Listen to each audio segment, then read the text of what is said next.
देखो एक क्वेश्चन देखो, जैसे इसमें ना ट्रायंगल एबीसी है तो इसमें डीई पैरेलल बीसी के दिया हुआ है, डीई बीसी के पैरेलल है, तो ये चीज जब इसके पैरेलल है तो समझ जाओ ये थेल्स थ्योरम है। थेल्स थ्योरम क्या होती है? AD by DB. क्या होती है? ये जो एडी बाई डीबी है ये किसके बराबर होगा? एई बाई ईसी के, एई बाई ईसी के। तो एडी हमारे पास एक्स है और डीबी एक्स प्लस के 1 है, एक्स प्लस के 1, और एई हमारे पास कितना है? ये एक्स प्लस के 3 है और ये एक्स प्लस के 5 है, एक्स प्लस के। अब क्रॉस करना है, एक्स की इन दोनों से इंटू करनी है, तो ये हो गया एक्स स्क्वायर प्लस के 5x, ठीक है। अब जब तुम इनसे इंटू करोगे ना, देखो मैं कैसे इंटू करता हूं, मैं इसमें इसे जोड़ के x लिख देता हूं और इसमें इसे जोड़ के मल्टीप्लाई कर देता हूं, फटाफट इंटू कर देता हूं मैंने, क्योंकि सारा प्लस में है ना, तो कुछ सोच नहीं है। 3 में 1 जोड़ के 4x लिख देता हूं, पहले लिखूंगा एक्स स्क्वायर, 3 में 1 जोड़ा 4x, फिर 3 को 1 से मल्टीप्लाई कर दिया, 3 हो गया मेरा मल्टीप्लाई, ठीक है। अब एक्स स्क्वायर को एक्स स्क्वायर से काटा, 4x इधर आ गया, ये आ गया 5x माइनस के 4x और ये 3, तो x की वैल्यू 3 आ गई, x की वैल्यू क्या आ गई? 3। ऐसा करना, ठीक है। तो ये कौन सी थ्योरम है? Thales theorem. सिंपल है, बेसिक में पूछेंगे। AD by DB AE by EC कर देना, AD by DB AE by EC. Sure? अब देखो अगर मैं तुम्हें थ्योरम बताऊं ना इसका, जैसे साथ में इसका 4 लाइन का थ्योरम है, कुछ है ही नहीं थ्योरम में इसमें। जैसे थ्योरम में क्या करते हो आप? इसको इससे जोड़ दिया आपने, इसको इससे जोड़ दिया, और इसको इससे जोड़ दिया, और इसको इससे जोड़ दिया, ये परपेंडिकुलर डाल दिए, क्या डाल दिए? ये परपेंडिकुलर, ठीक है। ये आपने क्या डाल दिए? 2 परपेंडिकुलर डाल दिए, एक ये और एक ये। अब कुछ नहीं करना, इनको एम एन और एन नाम दे लो, इसको एम नाम दे लो और इसको एन नाम दे लो, ठीक है। समझ आ गया? नहीं आ गया? बोलो, ऐसी फिगर बन गई। अब जैसे एरिया ऑफ एडीई लिखो, अब देखो तुम्हें पता है प्रूफ क्या करना है, प्रूफ क्या करना है तुम्हें पता है सर, प्रूफ ये है एडी बाई डीबी। क्या प्रूफ है? एडी बाई डीबी बराबर क्या करना है? एई बाई ईसी, एई बाई, ये प्रूफ। कंस्ट्रक्शन के नाम पे क्या लिखोगे आप? कंस्ट्रक्शन क्या करा है आपने? कंस्ट्रक्शन में आप लिखोगे ज्वाइन करा है, क्या करा है? बीई को सीडी से, बीई को किससे ज्वाइन करा है? बीई एंड सीडी, ये हमने ज्वाइन करा है। एंड ड्रॉ हमने 2 परपेंडिकुलर भी डाले हैं, क्या डाले हमने? एक परपेंडिकुलर मैंने ईएम डाला है, तो ईएम परपेंडिकुलर किस पे डाला है मैंने? एबी पर। किसमें डाला है? एबी पर। और डीएम पर, ये डीएन है, और डीएन परपेंडिकुलर किस पे डाला है मैंने? एसी पर। ये डीएन परपेंडिकुलर है, क्या है ये? डीएन। इतनी बात लिख दी आपने थ्योरम में, ठीक है। अब कुछ नहीं करना, कुछ करने, 4 लाइन आंख नीचे लिखनी है। पहले एरिया ऑफ ट्राइंगल एडीई लिखो, क्या लिखो? Area of triangle ADE. तो एडीई का एरिया कैसे लिखना है? 1/2 base into height, 1/2 base AD है, ट्राइंगल एडी में बेस का एडी। कंफ्यूज होना नहीं, जो यहां लिखा वो बेस है, यहां जो लिखा वो बेस है, तो एडी बेस है, ठीक है। सो एडी क्या हो गया? बेस। और हाइट हो गई ईएम, हाइट क्या हो गई? ईएम, ठीक है। अब मैं अगली लाइन है ना कुछ भी नहीं सोचता, मैं ये लिख के मैं देखता हूँ प्रूफ, देखता हूँ प्रूफ डीवी है ना, तो मैं डीवी यहां लिख दूंगा इसके नीचे, अब कुछ सोचूंगा नहीं, और ईएम को यहां लिख दूंगा, बात खत्म हो गई। मैं प्रूफ के अकॉर्डिंग कर रहा हूँ थ्योरम, ठीक है।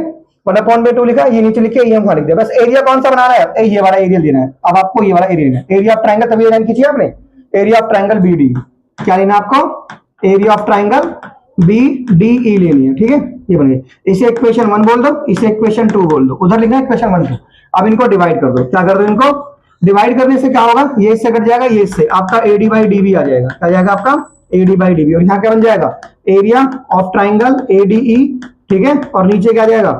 Area of triangle BDE, area of triangle BD. ये इक्वेशन, इसे कोई नाम देना, थर्ड नाम दे देगा, क्या नाम दे इसको? थर्ड, ठीक है। अब जैसे अब दोबारा से एडीई करो, दोबारा से क्या करो? एडीई करो, ठीक है। दोबारा से लो area of triangle AD. Now area of triangle क्या लेना है? एडीई, एरिया ऑफ ट्राइंगल क्या लिखना है? 1/2 बेस इनटू हाइट। तो अब ये अब बेस क्या है? ये वाला बेस है, एई बेस है, एई क्या है? बेस। अब हाइट कौन सी है? डीएन, हाइट कौन सी है? अब मैं अगली लाइन आंख नीचे लिख दूंगा, ये 1/2 यहां लिखूंगा, डीएन यहां लिखूंगा और ईसी यहां लिख दूंगा, जो मुझे ये प्रूफ करना है। अब मैं ट्राइंगल ये वाला लूंगा, क्योंकि मैंने ये वाला ट्राइंगल बनाना है, ठीक है। ट्राइंगल डीसी, यानी area of triangle DCE, area of triangle बना दिया। अब इनको डिवाइड कर देंगे, क्या कर देंगे इनको? मान लो ये तुम्हारी इक्वेशन 3 बन गई, इनको इक्वेशन 4 नाम दे लो, अच्छी तरह से समझाओ सर को। ये अब ये 4 है, और 4 को 5 से डिवाइड कर देंगे, 4 को 5 से। तो जब डिवाइड करोगे तो एडीई डीसी ये सब कट जाएगा, एई बाई ईसी आ जाएगा। डिवाइड करने से मैं यहां लिख देता हूं, यहां क्या आएगा? Area of triangle ADE, area of triangle ADE है ना, अपॉन में क्या आएगा? Area of triangle DCE, DCE, ठीक है। तो ये किसके बराबर आ गया? एई बाई ईसी के बराबर। ये किसके बराबर आ गया? एई बाई ईसी के बराबर, एई बाई ईसी के आ गया, एई बाई ईसी आ गया ना। तो ये कौन सी इक्वेशन होगी? चौथी, पांचवी, अब ये छठी होगी, क्या हो गई? ये छठी हो गई। अब तुम्हें एक लाइन लिखनी है, कौन सी लाइन तुम्हें लिखनी है? देखो सुनो, ये एडी है ना, ये डीसी है, इसका एरिया तुम्हें इसके बराबर करना होता है, इसके बराबर बस लिखना है, करना नहीं कर लिखना है कि एरिया ऑफ ट्राइंगल डीसी। देखो इसके बराबर क्यों? तभी तो ये प्रूफ होंगे। अगर ये देखो, ये तो सेम ही है, ये सेम है, ये सेम है, अगर ये दोनों सेम हो गए तभी तो आपस में सेम हो जाएंगे। है ना।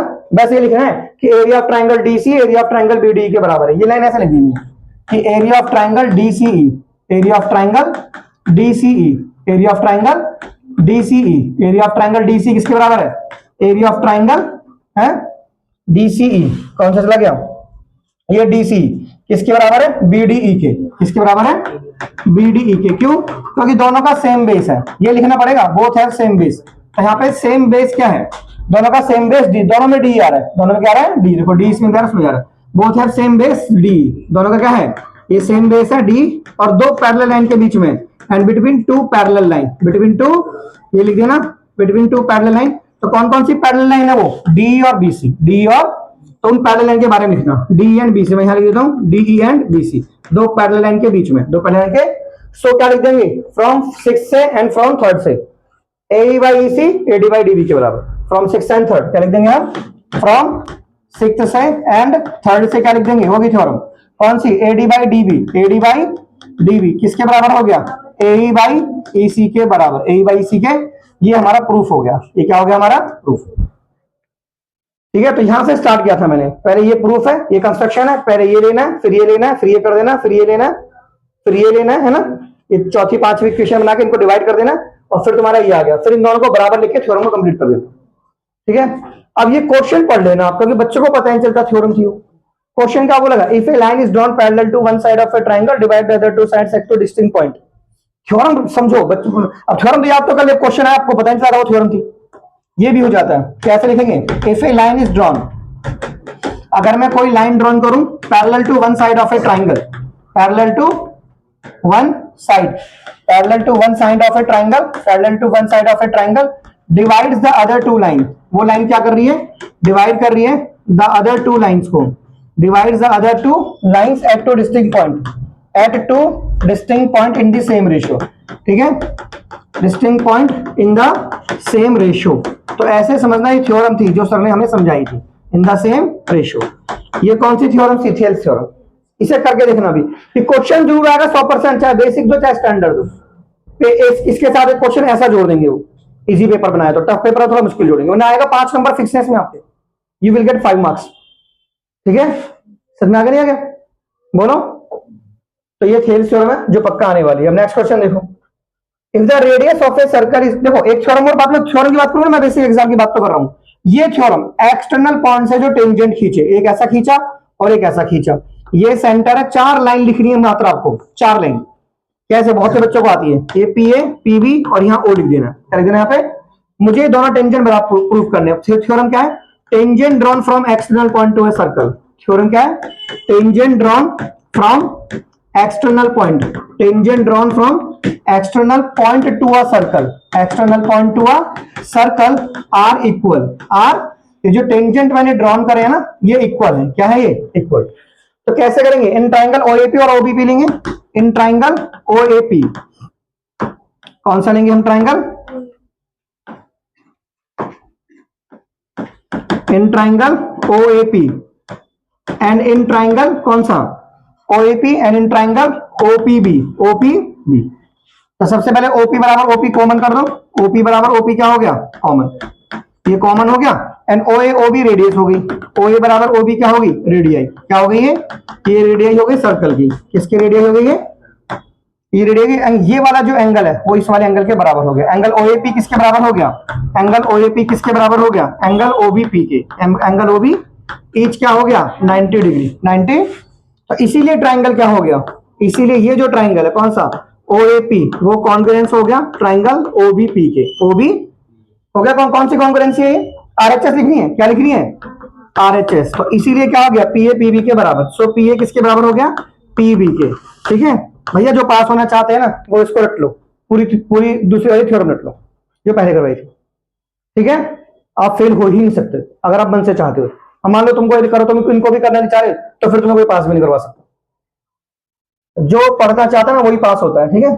चलो कुछ क्वेश्चन इनके देखो, जैसे देखो the ratio of length of A rod and it's shadow, एक रॉड और शैडो की लेंथ का रेशियो, ये कितना 8 इंच के क्वेश्चन करना है। देखो सुनो, the ratio of the length of A road, देखो ये लेंथ है और ये शेडो है और ये थीटा है, तो लेंथ बाई शेडो करो ना, लेंथ बाई शेडो क्या हो गया tan थीटा, क्या हो गया और ये रेशियो 1/√3 दे रखा है, तो ये कितना हो गया tan थीटा। तो 1/√3 tan 30 की वैल्यू होती है, तो ये हो गया tan थीटा, tan से tan काटो तो थीटा 30 आ गया। थीटा कितना आ गया 30। भाई इसने क्या बोला, लेंथ अपॉन शेडो का रेशियो रखा है ना, देखो ये लेंथ है और ये शेडो, तो ये रेशियो ये है, तो लेंथ अपॉन शेडो की जगह 1/√3 लिख दो। और tan 30 की वैल्यू होती है, tan से tan काटो थीटा 30 आ गया। थीटा क्या आ गया 30। ठीक है, तो एंगल ऑफ एलिवेशन 30 आ गया। कर लोगे। नेक्स्ट एक 6 metre height tree cast a shadow. देखो फिर से क्वेश्चन आ गया, हाइट और शेडो का क्वेश्चन मैंने तुम्हें कल भी बहुत बताया था। ये हाइट ये शेडो, ये हाइट है और ये शेडो है। A flag cast a shadow this, उसी समय एक फ्लैग की शेडो बन रही है। How long is the flag pole. A 6 metre height tree cast a 4 metre long shadow. यहां से थीटा निकाल लो ना आप, क्या निकाल लो यहां से आप थीटा। एक 6 मीटर हाइट ट्री की, ये क्वेश्चन एंगल वाला नहीं है, देखो सुनो। एक 6 मीटर की जो ये शेडो है, ये 6 मीटर है और ये उसकी शेडो ये है। At the same time a flag, एक फिर शेडो ये रखी है मुझे, और फिर मुझसे क्या पूछिए, हाउ लॉन्ग, ये चीज मुझसे पूछिए, ये चीज मुझसे पूछिए। ट्राइंगल का क्वेश्चन है, तो this by this is equal to this by this कर देना। 6/4 इज इक्वल टू में x/50, x बाई, मैं थोड़ा तरीके से कर देना, ABC PQR डाल के, ABC और PQR कैसे, AB बाई BC क्या कर देना, AB बाई BC बराबर क्या कर देना, PQ by QR, PQ by QR। ठीक है, तो डिशम डिशम करोगे तो कितना आंसर आएगा, तो 4x बराबर कितना आएगा 300। तो x की वैल्यू कितनी आएगी, 300 को 4 से डिवाइड कर देंगे तो 4 7 28, 4 पंजे 20, 4 7 28, 4 पंजे 20। कर लोगे ऐसे हैं, कर लोगे। तो ऐसे आपको दिमाग लगाना है कि ये एंगल वाला नहीं। पता है मुझे कैसे पता चला एंगल वाला नहीं था, क्योंकि 4 को 6 से डिवाइड करते ना कोई एंगल नहीं बनता उसमें। ठीक है, जैसे 1/√3 ऐसे कोई वैल्यू नहीं आती। हाँ जी, चलिए आगे बढ़ते हैं जरा। देखो सुनो, आगे देखो, दो पोल हैं जिनकी हाइट 6 और 11 है, stand vertically upright on a plane ground. उनके बीच की डिस्टेंस देखो, एक की हाइट 6 है, एक की हाइट 11 है, ये बीच की डिस्टेंस है, बीच की डिस्टेंस 12 है, ये 6 है। ये ट्राइंगल के क्वेश्चन चल रहे हैं, ट्राइंगल चैप्टर है ये 11 है, क्या है 11, ये 11 है। अब यहां से लाइन डाल दो तो ये 12 होगी, तो ये टॉप से टॉप की डिस्टेंस बिटवीन देयर टॉप, इसका टॉप ये, इसका टॉप ये, पूछिए एक्स पूछिए। देखो अगर ये 6 है और ये 11 है, तो ये तुम्हारी 5 हो गई, क्या हो गई ये 5। तो ये ए, ये बी और ये सी और ये डी ऐसे लिख देना। ठीक है, थोड़ा तरीके से क्वेश्चन दिखाया करो सर को, ऐसे समझाया करो। सर ए सी 11 था तो हमें ए बी निकालना था, तो हमारा बी सी 6 था, हमारा बी सी क्या था 6। ये जो बी सी है डी के बराबर है, बी सी बराबर 6 बराबर डी है ना। सो ए बी हमने कैसे निकाला, ए सी में से क्या माइनस कर दिया, बी सी, ए सी में से बी सी माइनस कर दिया, तो ये 11 में से हमने 6 माइनस कर दिया, ये 5 आ गया। अब ट्राइंगल ए बी सी लो, क्या लो, in triangle A B C लो। ये ट्राइंगल पाइथागोरस लगा दो, ट्राइंगल की जरूरत है, पाइथागोरस लगाओ ट्राइंगल एबीसी में।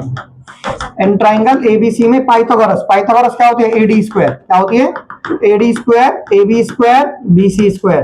तो एडी हमारे पास है एक्स स्क्वायर, और एबी कितना है, एबी है 5 स्क्वायर, और बीसी कितना है, बीसी है, बीडी आना चाहिए ना फिर, तो बीडी बीडी बीडी, ये बीडी आएगा। इन ट्राइंगल एबीडी की बात हो रही है, ट्राइंगल एबीडी की बात, A B square B D square, तो बी डी 12 स्क्वायर है, तो ठीक है, तो 12 स्क्वायर तो ये हो गया 25 और ये हो गया 144, तो इसमें से जोड़ो 169, ये हो गया एक्स स्क्वायर, 2 हटा के 169 पे अंडर रूट डाल दो, तो 169 का अंडर रूट 30, 169 का अंडर रूट, तो ये पोल से पोल का डिस्टेंस कितना आ गया 13 आ गया, कितना आ गया 30। कर लोगे ऐसे। अब ये क्वेश्चन देखो, if one of the zero, ये बहुत ज्यादा question, one of the zero means x की वैल्यू क्या है, इसने पूछा ना वन ऑफ द जीरो, उसने बोला एक जीरो ये है, और ये 100% नहीं 200% बेसिक एग्जाम में आएगा क्वेश्चन कि बोलेगा एक जीरो ये वैल्यू एक्स की होती है, इसे यहां पुट करना होता है एक्स की जगह, और कुछ नहीं करना होता। सो के माइनस 1, ये माइनस 3 स्क्वायर प्लस के माइनस के 3 प्लस के 1 बराबर 0, बराबर 0। तो 3 का स्क्वायर 9 हो गया, तो 9 की इन दोनों से मल्टीप्लाई कर दो, 9 के माइनस 1 माइनस के 3 के प्लस के बराबर 0, ये प्लस 1 आएगा, क्या आएगा प्लस 1, यहां प्लस 1 है ना, तो डेट इज प्लस 1। ठीक है, क्या आएगा यहां पर, ये माइनस के 3 के प्लस 1 बराबर 0, बराबर, तो 9 के में से 3 का 6 के आ गया, ये माइनस के 8 बराबर 0, तो 6 के बराबर कितना हो गया 8, सो के की वैल्यू 8 अपॉन में 6, तो 2 से काटो 4/3, 4/3, तो के की वैल्यू कितनी आ गई 4/3। इसमें बोला 10 मींस एक्स की value, put this value here and solve the answer. ठीक है, यहां पे कोई गलती नहीं होनी चाहिए। देखो ये देखो sec 5a cosec इसके बराबर है, 5a एक एक्यूट एंगल है, देन a की वैल्यू क्या होगी?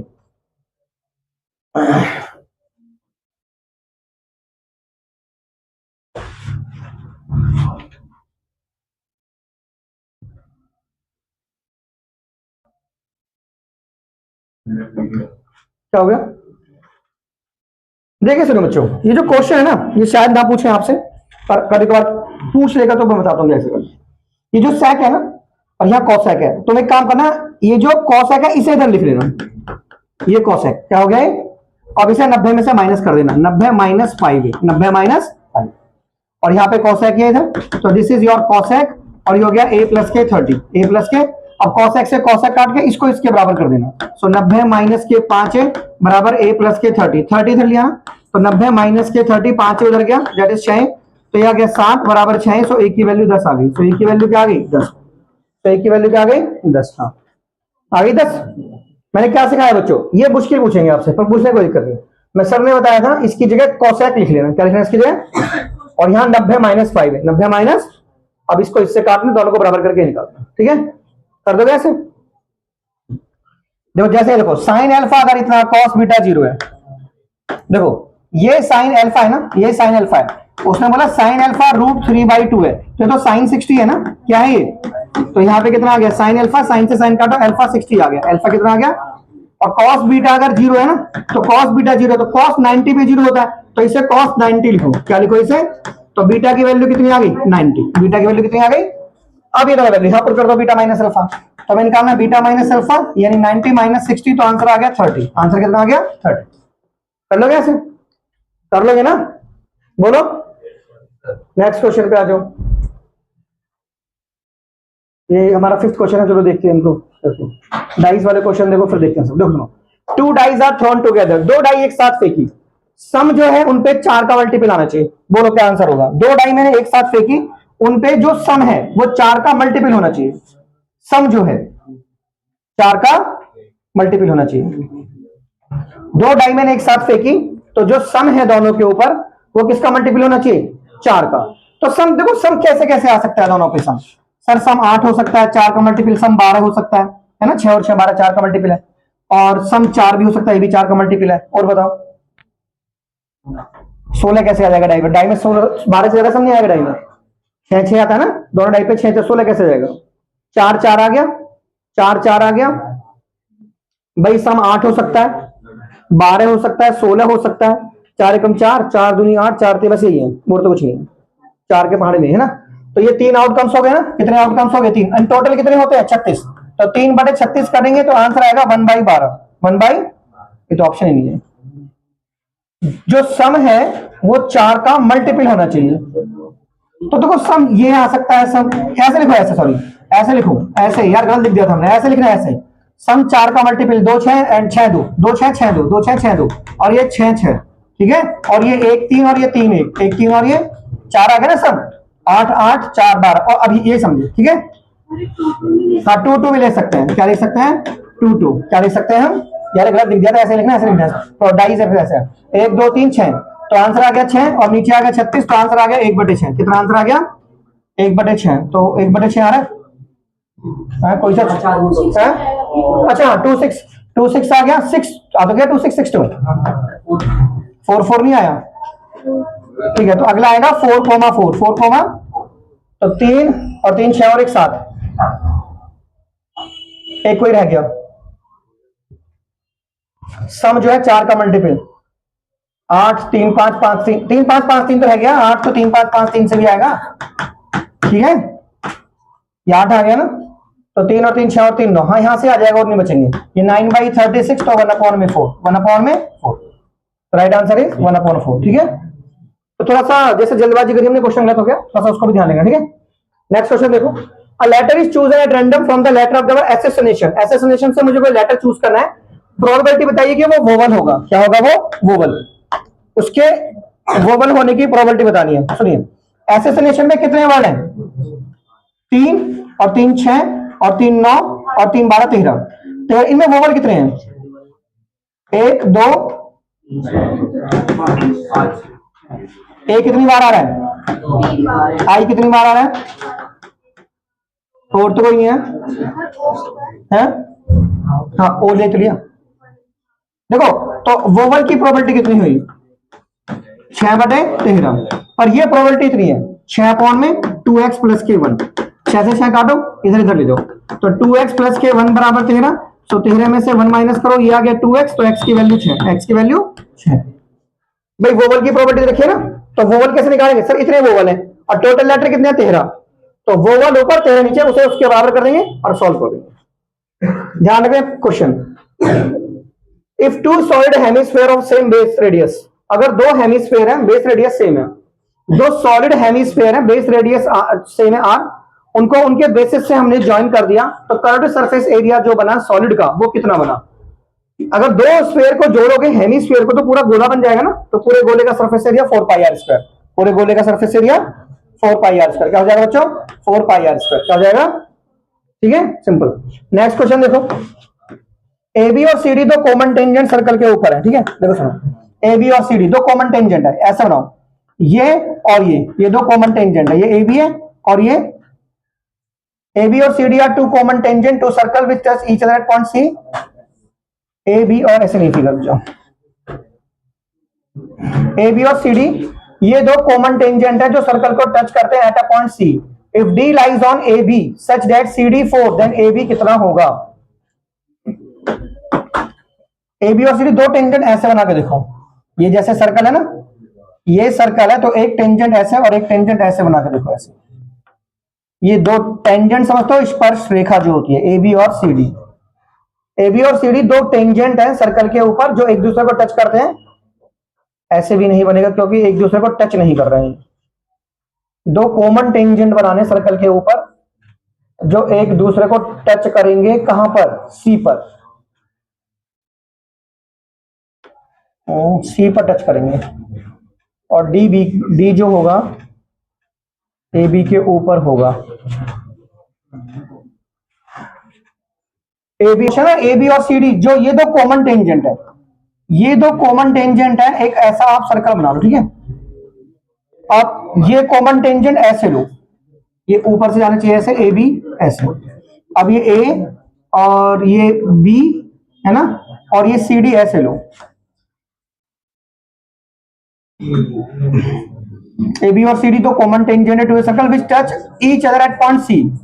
ये दोनों सी पे कट करते हैं, टच करते हैं, ये सी हो गया हमारा पॉइंट, दोनों टेंजेंट सी पे टच करते हैं। डी ए बी के ऊपर है, ये सी पे टच करते हैं ना, सी यहां आएगा ना, और ये डी ए बी के ऊपर ऐसे आएगा, this is D. D lies on A B, और हमें सी डी 4 दे रखा है। सी डी क्या रखा है? 4। बोलो सी डी क्या रखा है हमें? 4। तो ये 4 है ना, तो एक बार बताओ, ये एक्स देखो, ये भी एक टेंजेंट है और ये भी एक टेंजेंट है, और टेंजेंट बराबर होते हैं।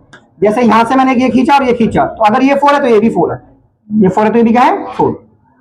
सी डी 4 है, तो अगर ये 4 है हमारा, इफ दिस इज 4, तो ये भी हमारा 4 है, ये भी क्या है हमारा? 4, क्योंकि यहां से एक ये खींचा, ये खींचा, ये भी 4 है। तो फिर ए बी कितना हो गया? 4 + 4, यानी ए बी 8 हो गया। ठीक है, सो ए बी कितना हो गया हमारा? Now this is A B is AD plus BD, AD plus, now this is 4 + K 4, the answer is 8, the answer is 8। कर लोगे ऐसे? अब देखो ये देखो रेडियस वाला, अगर सर्कल की रेडियस को 10% कम कर दो तो इसका एरिया कितने % कम हो जाएगा? पहले लगाओ दिमाग। सर पहले जो एरिया था ना उसका वो इतना था πr², अब जो नई रेडियस है ना वो आपने 10% कम कर दिए। क्या कर दिए? यानी r का 10% निकालो, ऐसे करो ऐसे, तो ये होगी r/10। इतनी आपने कम करी तो बची कितनी? फिर ये तो कम कर दी ना, तो इतनी बची आपकी, इतनी रेडियस बची। तो अब नया एरिया कितना हो जाएगा आपका? पाई, और नई रेडियस वो वाली है 9r/10 का होल स्क्वायर। इसे ढंग से सॉल्व करोगे ना, पाई ये r² तो यहाँ जाएगा, पाई r² यहाँ गया, और ये हो जाएगा 9 का स्क्वायर, 9 × 9 अपॉन में 100, नहीं 10 है वहां पे, क्या है वहां पे? 10। सो 10 × 10 100, इस वाली वैल्यू पे ध्यान देना। ठीक है, अब परसेंटेज में कैसे निकालते हैं? A2 - A1 अपॉन में A1 और इंटू में 100, तो A2 हमारे पास ये वाला है। ठीक है, नाउ ये लिखो πr² इंटू में 81 divide by 100 minus πr² upon में πr² और इंटू में 100 और इंटू में, तो ये πr² तीनों काट दो, काट दिया तो 81 बचा। क्या बचा? ये 81, और यहाँ पे बचा 100, यहाँ बचा -1 और इनटू में 100। अब ये 100 ऊपर गया 81 माइनस 100, नीचे आ गया 100, ये आ गया 100, 100 से 100 कटा तो 19 आ गया माइनस का। डिमिनिश्ड के लिए माइनस आया है तो परसेंटेज में कितना घट गया हो 19%। कितना घट गया हो? तो माइनस क्यों आया? डिमिनिश्ड के लिए मतलब घटा, इसलिए बचे, इस वजह से माइनस आया, इस वजह से क्या आया माइनस। नेक्स्ट क्वेश्चन, ये मैंने बता दिया तुम्हें। देखो इस वाले क्वेश्चन में ना एवरेज निकालना है। एवरेज का मतलब क्या होता है? मीन। क्या होता है? मीन। तो घबराना मत, इसमें मीन निकालना, मीन तुम्हें आता निकालना। इसमें द क्वाड्रेटिक इक्वेशन के, देखो इसमें नेचर ऑफ द रूट पूछा है। क्या पूछा है? Nature of root. Nature of, और नेचर ऑफ रूट में ए की वैल्यू कितनी हो गई 2 और बी की वैल्यू -3√2 और सी की वैल्यू 9/4। तो हमसे क्या पूछा है? डी, जो क्या होता है b² - 4ac। तो बी की वैल्यू कितनी है -3√2², माइनस के 4, ये की वैल्यू और ये सी की वैल्यू, और ये तो 3 × 9 = 18 माइनस 2 से इसे काटो और 2 से इसे काटो तो ये हो गया 18। तो 18 में से 18 गया 0, इक्वल रूट्स। क्या आ गया?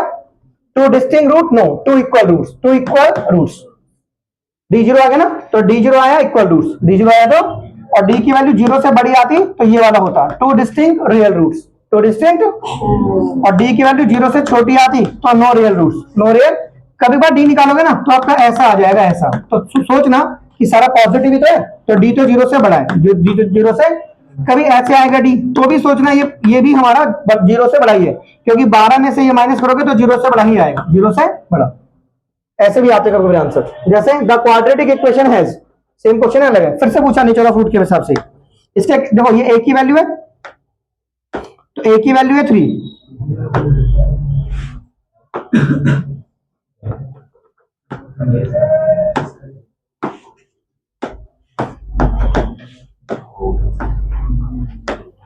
हाँ जी। द क्वाड्रेटिक इक्वेशन, जैसे ए की वैल्यू क्या 3, ए की वैल्यू 3 है एंड बी की वैल्यू पूरी लेनी होती है, ए पूरी वैल्यू बी की लेनी होती है और सी की ये पूरी, तो सी की हो गई 4, सी क्या हो गई।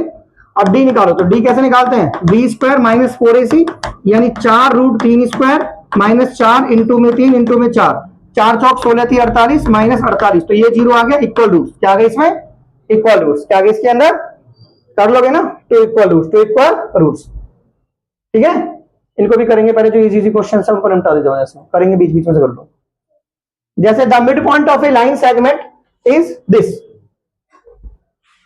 देखो सुनो, जैसे द मिड पॉइंट, जैसे ए बी है, ये ए बी है, ये ए है और ये बी है। अब जो मिड पॉइंट है इसका वो ये है P 0,4, 0,4। अगर बी का कोऑर्डिनेट ये है तो ए का कोऑर्डिनेट क्या होगा? ये तो बहुत आसान है ना। तो कैसे निकालेंगे? एक्स में एक्स जोड़ेंगे, एक्स में एक्स, और जोड़ना कैसे सिखाया था? जैसे दिख रहा है वैसे लिखो, जोड़ दिया ना भाई, इधर देखो, एक्स में एक्स जोड़ेंगे बाई 2 करके बराबर 0, बराबर। अब ये 0 से इंटू होके 0 हो जाएगा, तो एक्स की वैल्यू कितनी आ गई 2, एक्स की वैल्यू। अब y में y जोड़ो, y में y जोड़ो बाई 2, ऐसे करके 4 आ गया, इसको इससे इंटू कर दो तो 8 माइनस के 3, सो y की वैल्यू 5, y की वैल्यू 5। तो कोऑर्डिनेट कैसे निकालोगे आप? तो a क्या माना था आपने? x, y, तो x हो गया 2,5, 2,5, सही है, कर लो। नेक्स्ट ऐसे देख लो क्वेश्चन, जैसे इफ अल्फा और बीटा अगर इसकी जीरोस है तो alpha plus beta minus alpha beta क्या हुआ? ये बहुत आसान है, ऐसा आता है पेपर में क्वेश्चन। देखो अल्फा प्लस बीटा क्या होता है? -b/a। क्या होता है? -b/a। तो यहाँ पे माइनस है b और यहाँ भी माइनस है, तो प्लस का लिखो, सर ये b हो गया और ये हो गया, 1 हटा दो, तो ये 4√3 अल्फा प्लस बीटा हो गया। तो अल्फा इंटू बीटा क्या होता है? c/a, c/, तो c कितना है 3 और a1, तो ये 3 हो गया। क्या हो गया? अब ये वैल्यू यहाँ पुट कर दो, अल्फा प्लस ये अल्फा बीटा है और ये 3, ये आंसर आ गया, माइनस होता था, माइनस कर दो, ये माइनस नहीं होगा, ठीक है। तो अल्फा प्लस बीटा निकाला, अल्फा बीटा निकाला, ठीक है। बोलो, अगर मैं देखो सुनो, वो है ना थोड़ी सी खिचड़ी भी पका देगा क्वेश्चन में, ऐसे करके पेपर में ऐसा कुछ क्वेश्चन दे देंगे आपको, बोलेंगे 1/अल्फा प्लस 1/बीटा प्लस अल्फा अपॉन में बीटा प्लस बीटा अपॉन में अल्फा माइनस अल्फा बीटा, इसकी वैल्यू निकालो, ऐसा बोल देंगे आपको। और कुछ नहीं है वैसा, आपको ये क्वेश्चन कैसे करना सुनो, देखो उसको सॉल्व करते जा, वैसे पहले यहां से सारी वैल्यू सेट कर दो। अल्फा प्लस बीटा, इसकी वैल्यू देखो ये माइनस है तो प्लस लिखना है, 4/e, और अल्फा बीटा क्या होता है? c/a। क्या होता है? ये c हमारा माइनस है तो माइनस है, c/a होता है ना, तो ये माइनस अपॉन में 1, तो माइनस का 6, माइनस का 6। अब ये कैसे सॉल्व करेंगे? इसे इधर ले आओ, ये बीटा और ये अल्फा और ये अल्फा बीटा, अब इसे इधर ले आओ, अल्फा स्क्वायर इसे इधर beta square alpha beta minus alpha beta minus alpha. अब वैल्यू पुट कर दो सबकी। बस यहाँ पे एक फॉर्मूला लगाना पड़ेगा आपको स्क्वायर वाला, ठीक है। यहाँ पे स्क्वायर वाला फॉर्मूला अल्फा प्लस के बीटा अपॉन में अल्फा बीटा प्लस स्क्वायर वाला अल्फा प्लस बीटा का whole square minus alpha beta upon में अल्फा बीटा और माइनस अल्फा बीटा, और ये सारी वैल्यूज जो है उनको यहाँ पर करके सॉल्व कर लीजिए, ठीक है। कर लोगे ना ऐसे? तो ऐसा खिचड़ी से पकाते हैं। क्वेश्चन में एक आएगा जरूर ऐसा क्वेश्चन। ये क्वेश्चन देखो, 1 0 अगर एक जीरो दूसरे की नेगेटिव है, एक जीरो क्या दूसरे की नेगेटिव है, तो इसमें नेगेटिव में कैसे माना था हमने बताओ? है एक जीरो दूसरे की नेगेटिव है तो कैसे करेंगे? अल्फा माइनस अल्फा और दूसरी क्या होगी यार? स्टैंडर्ड मैथ्स लेके कुछ तो आप दिमाग लगाओ। एक 1 अपॉन अल्फा होगी नेगेटिव है तो रट्टा मार के पढ़ रही हो आप, शर्म आनी चाहिए तुम्हें। अगर एक जीरो अल्फा है तो अगर उसने बोला दूसरी नेगेटिव है तो दूसरी माइनस अल्फा नहीं होगी? हद होगी भाई। इनमें से किसी को भी नहीं बता दो वो जो कर रहे हैं। देखो if 1 0 is negative of other तो लेट जीरो, तो एक अल्फा दूसरी क्या है? Minus alpha. दूसरी क्या है? वो जो रेसिप्रोकल होता है ना उसमें करता है। इसने बोला एक जीरो रेसिप्रोकल है तो एक अल्फा और एक 1 अपॉन अल्फा, फिर करते हैं ऐसे रेसिप्रोकल में। तो इसमें सम ऑफ जीरो करो, क्या करो? इनका सम करो, वो क्या हो गया? Minus b by a, minus b by a. तो बी कितना है इसमें? ये पूरा बी है, एक्स को हटा दो पूरा बी है, तो माइनस के 42 के स्क्वायर, और ए कितना है? 14। ए कितना है? अब अल्फा से अल्फा कट के यहाँ पे जीरो आ गया, अब इसे इधर ले जाओ, उसे इधर ले जाओ क्रॉस में, तो माइनस के 42 के स्क्वायर बराबर जीरो। तो ये नीचे पहुंच गया जीरो के, ये जीरो, के की वैल्यू जीरो ही आएगी इसमें, के की वैल्यू क्या आएगी? जीरो, ठीक है। बोलो, अरे बोलो, तो के की वैल्यू क्या आएगी? जीरो। समझ में आया? उसने बोला एक जीरो अल्फा और एक माइनस अल्फा है, तो sum of zero minus b by a कर लिया, minus b by a. Next question देखो, चलो ये तो वैल्यू पुट करने वाले क्वेश्चन है, कर दो इनको, तो करो वैल्यू पुट करके निकालो इनको, निकालो भाई क्या कर। देखो ये क्वेश्चन था ना हमारे क्लास, इसमें क्या क्या था इस क्वेश्चन के अंदर? ऐसा ये क्लास और ये फ्रीक्वेंसी है, ये क्लास है और ये आपकी फ्रीक्वेंसी है। ऐसे पहली बात ये कि जो क्वेश्चन एक्स वाई वाला होता है मीन का, उसे एफ आई एक्स आई से करते हैं डायरेक्ट मेथड से। ये क्लास है और ये फ्रीक्वेंसी है, क्लास है और ये फ्रीक्वेंसी। तो क्लास कितनी है हमारी? ये 20 से 30 है, ये 20 से 30 है, ये 30 से 40 है, और ये 40 से 50 है, ये 50 से 60 है, और ये 60 से 70 है। ये क्लास है। फ्रीक्वेंसी 8 6x, ये 8 है और ये 6x है, और ये 11 और ये y है। तो इसमें एफ आई एक्स आई लगाओ ना, ज्यादा सोच क्यों रहे हो? पहले एक्स आई निकालो इसके अंदर। एक्स आई कैसे निकालते हैं? इसमें इसको जोड़ के 2 से डिवाइड करो, 25 आया ना, क्या आया? अब इसमें 10 10 जोड़ो, तो 25 में 10 जोड़ो 35, 45 45 55 एंड 65। अब एफ आई एक्स आई निकालो, सिंपल। क्या निकालना है? वो क्या डी आई वी आई निकाल रहे हो भैया? घर पे प्रैक्टिस करा करो। इतना इंपोर्टेंट क्वेश्चन में डी आई क्यों निकाल रहे थे आप? डी आई से बड़ा बैठेगा, ऐसे सिंपल हो जाएगा जल्दी से। इसको इससे मल्टीप्लाई करो, कितना आ गया? 200। कितना आ गया? इसको बताओ कितना है मल्टीप्लाई करके? है? और ये कितना है? 45x, और ये कितना है? 605, और ये कितना है? ये। कोई दिक्कत यहाँ पे? नहीं कोई दिक्कत। इसमें इन सबका टोटल मुझे गिवन है, तो टोटल कितना है इनका? ये 50 हो गया, तो 8 और 6 14 11 25 है ना, 25 प्लस एक्स प्लस वाई। अब 50 माइनस कर दो, तो एक्स प्लस वाई की वैल्यू क्या होगी? 25। क्या हो गई? 25। ये 25 होगी इक्वेशन 1। अब दूसरी इक्वेशन यहां से बनेगी, इन सबका सम कितना आया है? 1015 प्लस 45x प्लस। हाँ अब लगाओ मीन का फॉर्मूला। कैसे? मीन बराबर sigma F I x I upon में सिग्मा एफ आई। यहाँ पे सिग्मा एफ आई की जगह टोटल लेना, जो कितना है 50, जो कितना है, और मीन यहाँ लेना। तो मीन कितना है हमारा? मीन हमारा 48 है, और यहाँ क्या लिखना है आपको? 50। क्या लिखना है यहाँ पे? और ये सारी वैल्यू यहाँ लेनी है। 1015 क्या लेनी है? 1015 जमा 45x एंड जमा 65y 65। अब इसको इधर मल्टीप्लाई कर कितना आया? कितना आया? 2400। 1015 जमा 65y और जमा 45x। अब इसे इधर जाके माइनस कर देना, ठीक है, और x की वैल्यू यहां से निकाल के वहां पुट करके आ जाएगा आंसर। ये नहीं हुआ था आपसे क्वेश्चन? ये कर रहे थे आप क्वेश्चन? कौन करते थे नीचे? एक बार बताओ, ये सारे बच्चों ने क्वेश्चन किया है, सिर्फ एक वैल्यू पर आपका मतलब आप डी आई क्यों लगा रहे थे इसमें? डी आई तो आप डी आई लगा रहे थे इसमें, डी आई क्यों लगा रहे थे भैया? सिर्फ मैं एफ आई एक्स ऐसे करूं। ये देखो, ये हमें पॉइंट है, इसको कोई नहीं छोड़ेगा, मैं छोड़ूंगा बस। ये प्रूफ एट द पॉइंट, हमें पॉइंट शो करने हैं कि एक राइट एंगल आइसोस्केलेस ट्राइंगल है। देखो सुनो, ये क्वेश्चन देखो, ये तीनों पॉइंट मुझे शो करने हैं ऐसे, राइट एंगल क्या शो करने?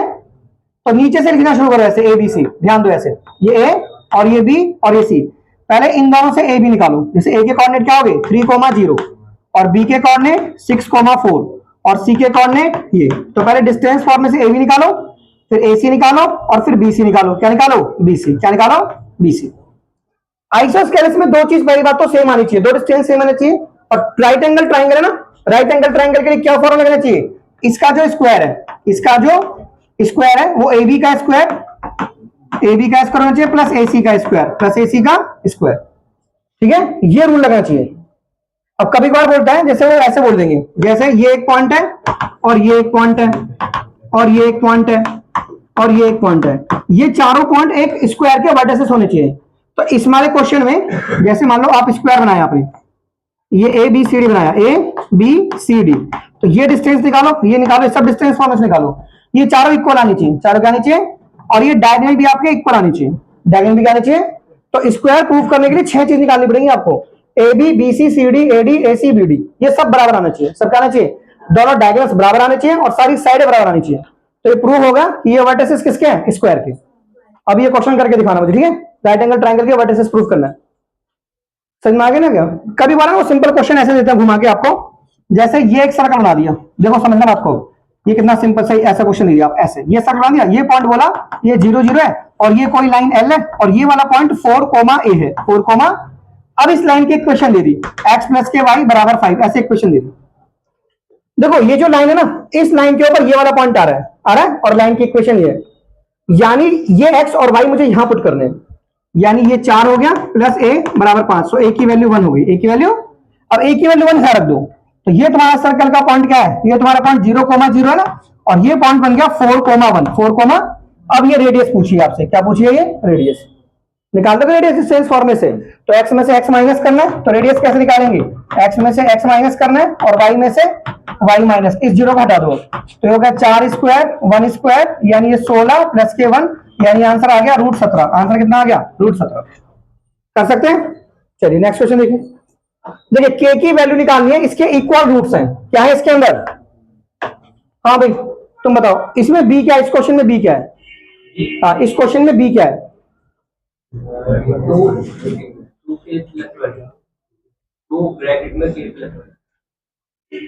इक्वल रूट की क्या कंडीशन तुम बताओ पीछे राजन, इक्वल रूट की क्या कंडीशन होती है? और डी क्या होता है? क्या होता है? डी होता है बी स्क्वायर माइनस 4ac बराबर 0। तो बी स्क्वायर की वैल्यू कितनी आ गई? 4ac, बी स्क्वायर की वैल्यू क्या आ गई? तो बी, ये पूरा बी है, इसे यहां रखो 2k प्लस 1, ये 2k प्लस 1 और इसका क्या कर दो? स्क्वायर बराबर ये 4 और a की वैल्यू कितनी आ गई? 3k प्लस 1 और c की वैल्यू 1, c की वैल्यू 1। कर लोगे ऐसे? तो मल्टीप्लाई करो, ये हो गया 12k प्लस के 4, अब ये हो गया 2 दूनी 4, ये हो गया k प्लस 1 स्क्वायर। अब इसका स्क्वायर खोलो, एक काम करो पहले 4 कॉमन ले लो यहां से जल्दी से, ये 3k प्लस के 1 आ गया, अब यहाँ पे 4 है और ये k प्लस 1 का होल स्क्वायर है, 4 से 4 काट दो, ये आ गया k प्लस 1 का होल स्क्वायर बराबर 3k प्लस 1। इसका होल स्क्वायर खोलो, कैसे खोलेंगे? k स्क्वायर प्लस के 2k प्लस के 1 बराबर 3k प्लस के 1, 1 से 1 काटो, ये ले जाओ, k स्क्वायर की वैल्यू 3k माइनस के 2k, ये माइनस k आ गया, ये आ गया k स्क्वायर, क्या आ गया? अब k इधर ले आओ, ये k स्क्वायर प्लस के k बराबर 0, k कॉमन कर दो, k प्लस के 1 बराबर 0। अब एक बार इसे 0 करो, k बराबर 0 और इसे 0 करो, ठीक है? तो k की वैल्यू -1, k की value, so this is the answer। ठीक है, कर लोगे? कुछ भी था, इक्वल रूट की कंडीशन लगाओ, सॉल्व करो, कर लोगे ना? क्या कंडीशन लगानी है हमें? और क्वेश्चन को सॉल्व कर देना, ठीक है? ध्यान रखना आप पेपर में स्टैंडर्ड बेसिक दोनों में। A person on tour has 4200 रुपए उसके पास खर्च करने के लिए, if he x tends his tour for 3 days he has to cut down his daily expenses by 70, find the original duration of the tour। क्या कह रहा है क्वेश्चन बताओ?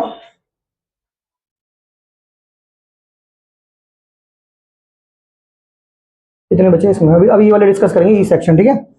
ये कुछ ऐसे क्वेश्चन जो होते हैं ना, उन्हें डिस्कस करेंगे अभी, ठीक है। हाँ जी, वापस आ जाओ उसी क्वेश्चन पे। देखिए sir, a person on tour है, एक बंदे को 4200 रुपए अपने टूर पे खर्च करने हैं। अगर वो अपने टूर को 3 दिन बढ़ा दे तो उसे अपने खर्चे को 70 रुपए कम करना पड़ता है। तो कितना समय है उसके टूर के अंदर? अगर वो 3 दिन बढ़ा दे तो 3 दिन बढ़ा दे तो फाइंड द ओरिजिनल ड्यूरेशन। मान लीजिए ओरिजिनल ड्यूरेशन उसका एक्स है। क्या है उसका? एक्स। ये भर गए, ठीक है। देखो सुनो, ये तो क्वेश्चन है, एक पर्सन जो है टूर पे जाता है, 4200 रुपए उसको खर्च करने हैं, लेकिन उसका टूर अगर 3 दिन बढ़ जाए तो उसको कट करना पड़ता है, अपना खर्चा 70 रुपए कम करने पड़ते हैं उसको। क्वेश्चन में दिमाग लगाना। जैसे मैंने बोला, एक ट्रेन को 480 किलोमीटर चलना है और एक्स उसकी स्पीड है। एक्स क्या उसकी? तो कितना समय लगेगा उस ट्रेन को इस स्पीड को ट्रेवल करने में? आप बोलोगे सर इतना समय लगेगा, ठीक है, इतना समय लगा। अब उसने बोला मैंने स्पीड को कम या ज्यादा कर सकता हूं, थोड़ा ध्यान देना। मैंने स्पीड को 3 कम कर दिया। अब नया टाइम लिखो, 480 ऊपर आएगा, स्पीड में 3 कम कर दो। अगर स्पीड में उसने 3 कम कर दिया स्पीड में, तो उसे 4 घंटे ज्यादा लग रहे हैं। 4 घंटे का लग रहे हैं। अब तो दिमाग लगाओ, अगर आपने नीचे से वैल्यू को कम कर दिया ना, तो ये पूरी डिजिट आपने बड़ी कर दी। पूरी डिजिट क्या कर दी? तो T2 T1 से बड़ा हो गया। T2 T1 से, अब T2 पहले लिख रहे हैं ऐसे करके, और T1 आपको बाद में लिख रहे हैं। और जो 4 घंटे, जो भी उसने 3 घंटे बोले कि 3 घंटे ज्यादा लग रहे हैं, तो वो यहाँ पे एडजस्ट करना, ठीक है, एंड क्रॉस मल्टीप्लाई करके सॉल्व करनी है इक्वेशन। लेकिन अगर वो ये बोलता है कि मैंने स्पीड बढ़ा दी, अब समय कम लगेगा, ठीक है। अगर उसने स्पीड बढ़ा दी तो अब ये देखो, अगर नीचे आप बढ़ा दोगे तो ये पूरा कम हो जाएगा, ये डिजिट क्या हो जाएगा? पूरा कम।